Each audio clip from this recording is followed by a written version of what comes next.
little tricks how people market, and then watch how he's like positioned and marketed Black youngster. I watched how he took him on his promo tour with them, bought him a Ferrari, all those little things that excite people.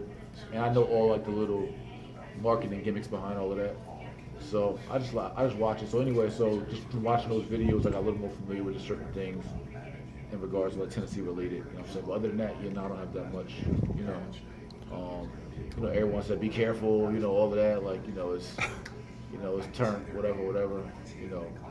From the hood perspective, and I know a little bit about it from a empowerment and business perspective from following Chris and Chris being engaged in our YMC group. Cool. So what would you tell me about Memphis? I'm new to Memphis. What would you tell me? What's my Memphis takeaway from your perspective? What should it be? A lot of times does get that image of you need to watch yourself, protect yourself, but should be known for other things. Like we're very rich in music history. We have a lot of us a historical city. Martin Luther King, unfortunately, met his demise here, but we're a city that should be known for more than just hip hop and negative stuff. We got a lot of great positive developments and things going on in the city that I would like to, as a collectively, can collaborate to definitely bring out to the forefront.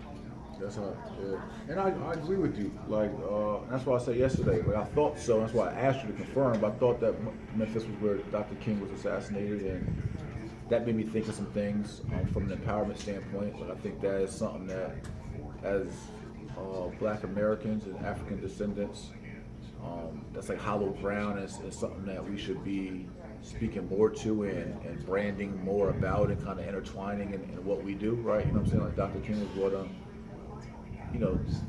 arguably the greatest top 3, top 5 leaders that we had, so I think that's really important. And another thing I think is really important in Dr. King's legacy that we got to do as Black people is we have to define Dr. King for ourselves. We've allowed America to define Dr. King for how they wanted the world to see him. They want to prop him up, and they talk about his speeches that were a year and 2 years before his demise, and don't talk about his last speeches where he talked about reparations, and he talked about America cutting a check and America owing us, and how it's a cruel joke for them to ask us to pull ourselves up by the bootstraps and we don't even have boots, and how he thought his dream was turning into a nightmare, and maybe segregation or integration was a nightmare. They don't talk about Dr. King's last realities and awakenings, and after he spoke to Elijah Muhammad, the Honorable Elijah Muhammad, and how he started to see, like, wait, this kumbaya approach of all that, is not working, and he started to get onto Black economics and using just not boycotting as a tool. And actually, I think it was like 2 days prior to his assassination was one of his strongest speeches about going to Washington and getting a check that we're owed. So that's not, like, you got to think about it. If we're going to talk about his legacy, it should be his most recent legacy. Yeah. His most like, I'm always evolving. If you watch me 2 years ago compared to me today, you watch me 2 months ago compared to today. I'm constantly learning things. I'm constantly evolving. I'm constantly getting new revelation. So they talk about the old revelation of Dr. King that best suits America and the European perspective in America. But they don't talk about the Dr. King, right? So you want to honor him, give him a day and statues, but you don't actually want to talk about his last thoughts and requests, which was that America was giving away hundreds of millions of dollars of land and money and resources to the Midwest, to white farmers, and putting them through college to farm in the Midwest and create millionaires and billionaires out there, while they still wouldn't do anything to repair Black people who just were 60, 70 years from enslavement. You gotta think, in 1965, we only were, well, at that point we were 100 years out of enslavement to some degree, and even that enslavement again was only partial. The abolishment of it was only partial. When you talk about 100 years, that's one person's, 2 people's lives, one person's life, a life and a half. So we weren't even far from our, not to mention all the, see, even out of our enslavement, there was like 30, 40 years of intense cruelty and lynchings and control and punishment and black holes. I'm saying, so it still wasn't like, enslavement and like, now, yeah, we're just cool. It was like, we still be intimidated, raped, killed, tortured, like, and there was still no law that benefited us, right? So I just think that you guys have a unique opportunity, being that this is the last place he was, and really the opportunity and responsibility in Memphis, I believe, Absolutely. to really enlighten people on his true legacy. Like, we shouldn't let his legacy die as they want to write it. Like, that's our hero, that's our forefather. They could tell Thomas Jefferson's story and George Washington's story, Abraham Lincoln's story. That's their forefather. They know our forefathers. Our forefathers wouldn't have us as slaves. Every forefather that America says their forefather had slaves as property. That's not our forefathers. Our forefathers are Martin Luther King, Honorable Elijah Muhammad, Marcus Garvey, Malcolm X, Harriet Tubman, Nat Turner. Those are our forefathers and foremothers. And see, that's all part of the unity piece and the culture piece. I'm going to speak to tonight at the Black Print, is the fact that in order for us to unify, we talked about our flag and our pledge, and that's something that we got to speak to. I want to make sure that we get those printouts and that flag. But for us, like, look at us. It's all good, right? See, we've been so intimidated and manipulated for so long that we feel like if we unify, we're anti all of them. And so we're scared to be like us. But if we were all Asians here, Japanese Americans, or Asian Americans, or we're Irish Americans, we got our Green St. Patty's Day just passed, Yeah. we'd have no problem being Irish American. If you're a Puerto Rican American, we have no problem being Puerto Rican. But as black, we have a problem really being black. Because it's been a problem in this country if you were really, really black.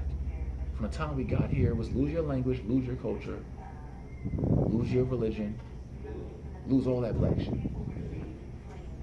And from the time we got here, that's what it's been. Y'all don't be y'all be who we say you are. And that's been genetically instilled in us, so it's like we scared to be us. We scared to rep our flag. We scared to talk about our forefathers in our own way. We scared to have our own language, our own culture. But other cultures just sit here totally comfortable that they're them.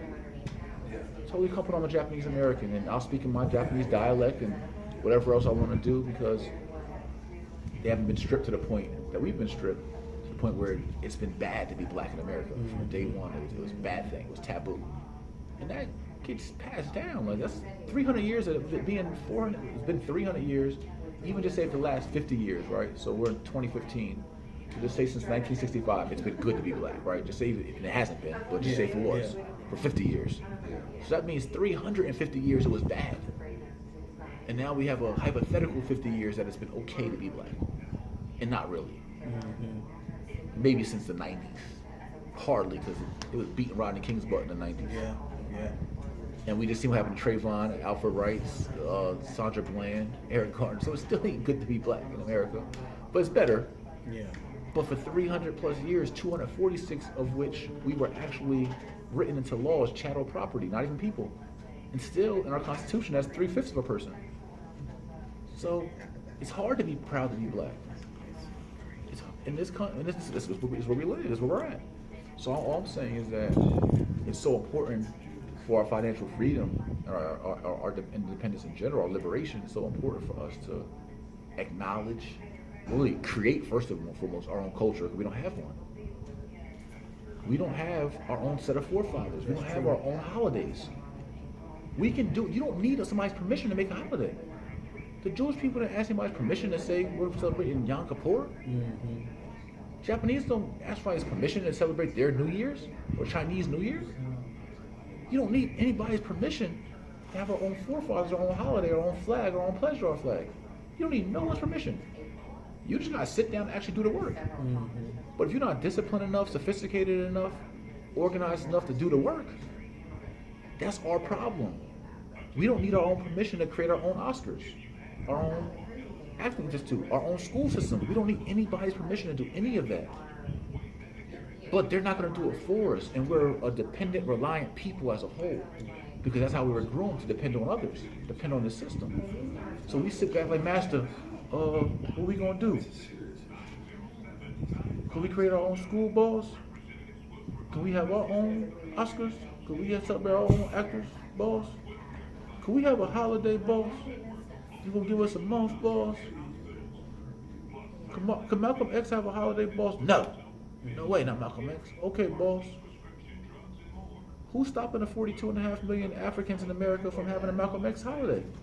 A Marcus Garvey holiday?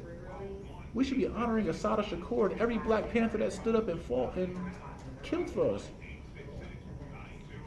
We let them treat the Black Panthers as terrorists. They were terrorists against a terroristic government.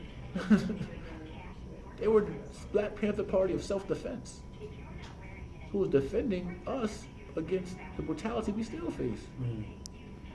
Now, from a European American perspective, it's threatening because you weren't the ones being targeted. So you gotta look at the world through the lens of us. We were the people being targeted. We were the people being lynched. We were the people being hosed down and bitten by police dogs. Wrongly accused and drugs placed on.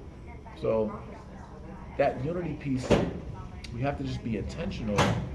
And I just mean sitting your butt down and saying, okay, today we're gonna make our holidays.